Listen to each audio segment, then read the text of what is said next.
Hey teachers, your next major assignment is the Employment Outlook Report, and you're actually going to do that project in teams, and I have already assigned you your team members that you will work with on this project. What we're going to talk about this week, though, is related to the Employment Outlook Report, but it's the work that you do as a team before you actually start working on the assignment together. And that's coming up with a team charter where you determine how you will all communicate with each other, how you will meet your deadlines, what will happen if one of your other teammates doesn't meet deadlines, what individual roles and responsibilities will team members have. And this is the first thing that I want you to watch this week because you have now until the end of the week, Sunday, to get with your teammates and to start answering some of these questions in form of the team charter. So the title of this presentation is Teamwork, Yay, because raise your hand if you've ever had a negative experience working with a group. I'm talking to you all now as teachers, and one of the reasons that our students dislike group work so much, and one of the reasons why as adults we don't always love working with teammates in the office is because nobody has actually taught us how to work as a group. And by that I mean as a teacher you often just group your kids randomly or just tell them to pick their partner that's sitting to their right or their left, and you throw them together and you say, write a report, research a topic, but you don't actually walk through strategies for how to manage and work with other people. And so we just intuitively expect people to know how to work with each other since we have to interact with each other all the time. But really, there's some strategy involved in there. And teamwork is becoming increasingly important in the workplace. And in fact, those of you that are working right now probably have to do several projects with teams.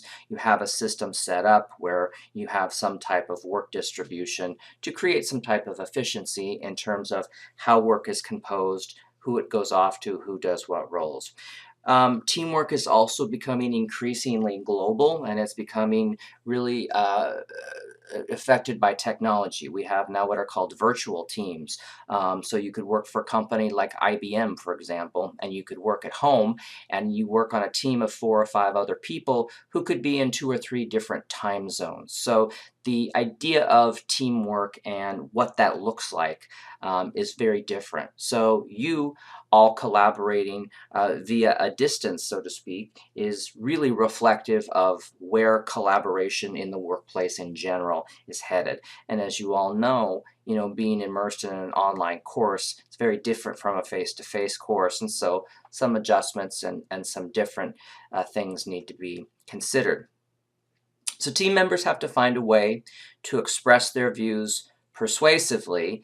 They need to be able to provide constructive criticism, and you don't have to love your teammates, but you have to work successfully together to cooperate with them.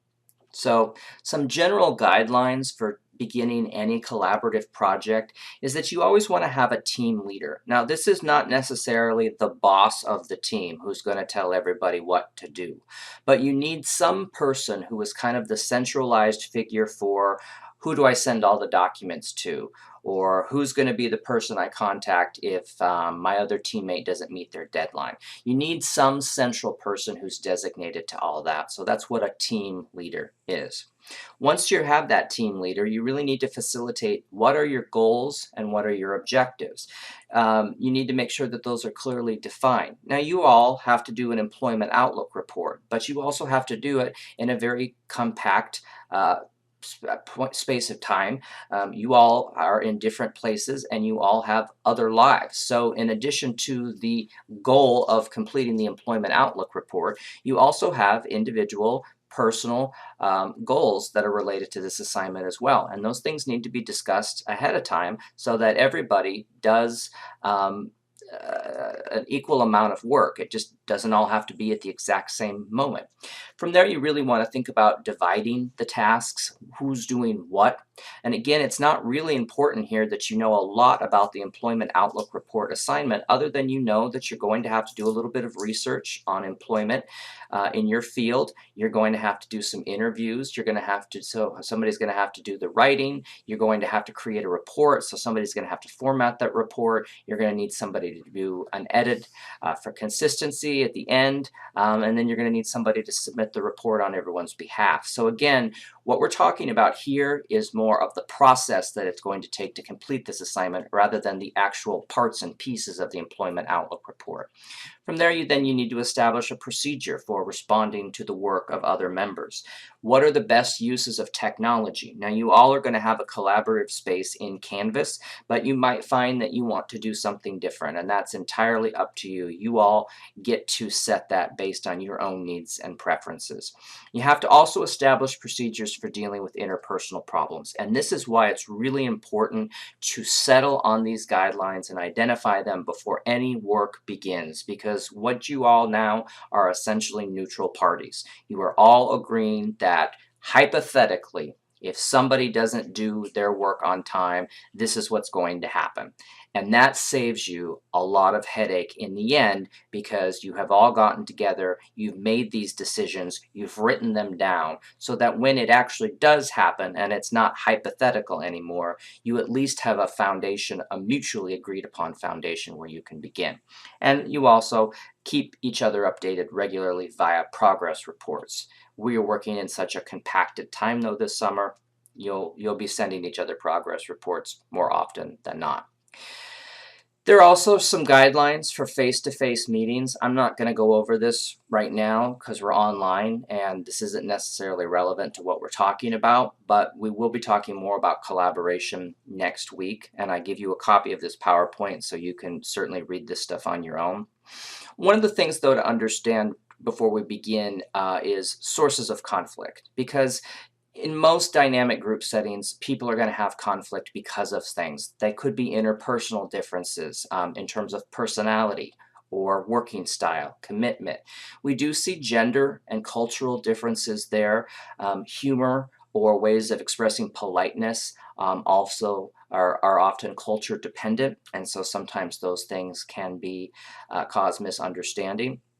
You all want to think about, your work life and your demands outside of the parameters of this course and things that could potentially cause some sources of conflict. And again, in a very hypothetical sense, figure out what system you're going to put in place so that when it comes time to work on the project, you can work on the project and everyone understands how the system is going to work. One of the best things, though, to think about are some strategies for learning how to deal with group conflict, because no team is going to agree about everything. And before any group can reach a final agreement, conflicts must be addressed openly. So everyone needs an opportunity to be heard, and everyone's opinions need to be taken seriously. At least they need to give the appearance that they're taking them seriously. You don't need to be afraid to disagree. If you can do so calmly in a constructive way. Offer and accept constructive criticism. These isn't generally something that needs to be made personal. This is about the process involved in creating an assignment or doing some type of project. And you want to find points of agreement where with others who hold different points of view. And when the group makes a decision, you want to support it fully. And I can tell you, as somebody who has worked with a group of people for various groups of people for 15 years now, we all as colleagues in our department support whatever decisions are made. We may not always agree with those decisions and we have conversations, but once that decision is made and we walk out that door, that is what the decision is. And so I cannot impress upon you enough that if you make a decision as a group, don't go down the hall and tell your friend or your coworker, well, we said we made this decision, but I don't really support it, okay? Because you are the crack in that foundation if you're doing that. When the group makes a decision, support it, okay? And the ability to check your ego at the door and know that, you maybe didn't get the solution you wanted, but there's a solution and it's going to work out just fine. That can be a hard thing. That can be a hard thing to do. So now we're getting into the charter, which is your end of week assignment. And the whole purpose behind a charter is that it improves teamwork and it reduces the opportunity for any conflict to arise. So it creates a dialogue among teammates. It stops problems before they start, which again is so important. And it provides reference for teams should problems arise, because remember, you're doing this before you're actually working on the assignment. So this is almost kind of a hypothetical meeting of the minds here. And then it provides a reference for me as the instructor should problems escalate. And again, as teachers, when you have your students do these things, you're letting them make their own decisions about how they're going to manage their team. And when things don't work, the first thing they're going to want to do is come to you and have you fix it. And you turn that right back around on them and say, what does your charter say? Okay? You will also find that students don't take this assignment totally seriously and they just dash off a bunch of ridiculous things. This is always a teachable moment as well, because when group conflict arises, and it will arise, and you go to the charter and they didn't take the role seriously, you can say, well, I guess you've got to work out a solution. Let me know. So this is a really good activity on putting personal responsibility on teams. Okay, so you guys are going to download the file for the team charter, and I only need one charter per group, so I just need one per group. And I'm going to walk you through the individual pages of the charter so you can watch this video and get a sense of what I'm looking for, and then however you all decide to collaborate, you can get together and start actually compiling the document. But before you begin working with your team, I want you to discuss some guidelines. First of which is team goals. And then I've broken those down into personal goals and potential obstacles. Remember that in addition to the immediate internal, I have to do this report for Dr. Boettger's TCOM 50/50 class in 2 weeks. There's those goals, but there's also the I'm on vacation, I'm in Antarctica, I'm somewhere at a distance, I'm going to my sister's wedding. So you need to identify these things now. And you also want to think about too, what some professional goals of yours might be. Like, this is a long form piece of technical writing that's going to allow you to do some primary research like interviewing and text analysis. So what do you want to get out of there personally as well? After you kind of discuss these things with your classmates or your team members, you're probably going to identify some potential obstacles. And again, addressing those now is going to be a great thing to do. You then need to come up with a general strategy for conflict resolution. 1 to 2 sentence protocol for resolving conflict. If you guys can't come to a decision, what are you going to do? Is it going to be a majority rules vote? Are you going to draw straws? Whatever you want to do that you all agree upon is totally up to you. And then you need to think about missed deadlines. And this is really important in the compact period of time that you have to complete this assignment, and the fact that there's a big independent portion to the Employment Outlook report. So you all are going to be off in your own little areas, and then you're at some point are going to have to come together so that this large document kind of reads as a cohesive entity rather than 5 or 6 fragmented pieces. So if somebody's 24 hours late, what's the response going to be from the team? They're 48 hours late, what's the response to the team? 72 hours late, what's the response? And ideally those responses are going to increase with severity. And again, in the amount of time that you have to do this, 24, 48, and especially 72 hours makes a big difference. So remember, you need to choose your team leader. So I'm going to back up here a little bit and talk to you about what qualities the leader has. This does not have to be somebody that you want to elect president or is inspiring to you. Remember, you just need somebody who's organized and can serve as a point person. So what are the responsibilities of a team leader? They need to be the primary contact for team members. So I am your team leader in 5550, and every week I send you an email with a peak of the week, and I contact you and I get you started. Okay, I am the primary contact for you all. So your team leader needs to be the primary contact to the rest of your team as well. That person is also the primary contact for the instructor, which means if there's a conflict going on in your team, I don't want 4 of you coming to me with the same problem. I want the designated team leader to come to me. That is more efficient and it's much more respectful of everyone else's time. Finalize decisions when the team is undecided. So if you do have some conflict resolution and you can't come to any type of consensus, that final decision does have to be made by the leader. So somebody that is able to just make a decision. Also somebody who's able to delegate responsibilities. Okay, this is another reason why team leader doesn't mean the boss of everything. You don't necessarily want a micromanager who's just going to do all the work, and then there's nothing for you to do and you don't even see the final document until it's submitted. You want somebody who's going to be able to delegate, so that you have trust and confidence in the process, because you need to be involved in the entire process for constructing this employment outlook report. That's your right, but it's also your obligation. And then somebody who leads by example and with diplomacy. Okay. All right, so that was the first page of the charter. Your second page of the charter is kind of your communication plan. Determine how your team is going to communicate. And you can see that in your charter, you have individual communication, one-on-one. You have group communication. You might have simple messages like, just send me the edits of the document, or I just completed my interview with my subject matter expert. Can you add it into the report? You also might need to think about file sharing, because again, you all are going to have separate documents that you're going to have to integrate into one. And then any type of collaboration that needs to take place. You can see up in those three columns, again, you are conveying this information when you require an immediate response, a medium response, and low importance. I really want you to think through this, and let me tell you why. I cannot tell you how many colleagues and students think that everything that they have to tell me is urgent. And they think it's so urgent that they've got to put that little red exclamation point in the Microsoft Outlook so that whenever I get their email, it always rises to the top.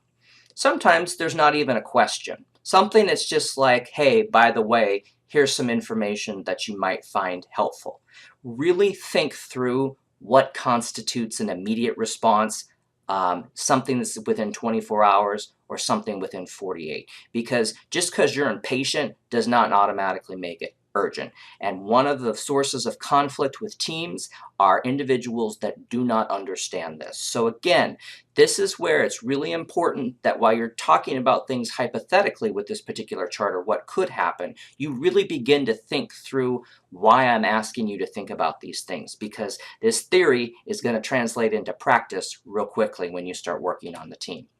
And then you also want to identify each team member's role and strength. So not every team member is going to have the same strengths, and you all acknowledge that. And I think one of the things that we've been having great conversations about this semester is that we all have different strengths, we all have biases, we all have things that acknowledging all of those things and being transparent about them is going to make the overall team experience much better. So some of you are going to be just naturally better writers than the others. Some of you are going to be better at digging up data and collecting information or doing some type of text analysis. That's fine. So there's something unique to every project. I'm going to link a team roles test on Canvas for you if you want to take it. It's a fun little test that can kind of tell you, what types of things that you're best for.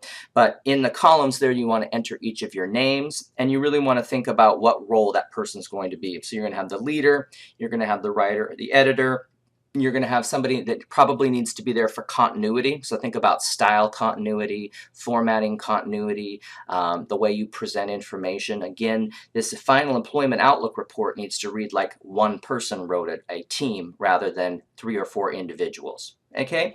And then be honest about what you think your strengths are or your special abilities. Again, emphasize the strengths in this particular thing. And remember that after all that, I get the final say. So if after I see your charter, I think that there's some things that need to be fixed, I will let you know. You may have a process that you think works and in practice it doesn't. I will decide if I want to intervene or not. I can also decide what your recommendations are. If they're too inadequate or they're too severe, I can decide how to handle situations, but I should always be the last resort. always attempt to solve any team issues internally. So you have a copy of the team charter linked to this page in Canvas. I've asked you to watch this video first so that you can kind of be thinking about this as you go through the week. And then this charter, one charter per team, needs to be done. This is your end of week activity, which is going to be due on Sunday. So go to it.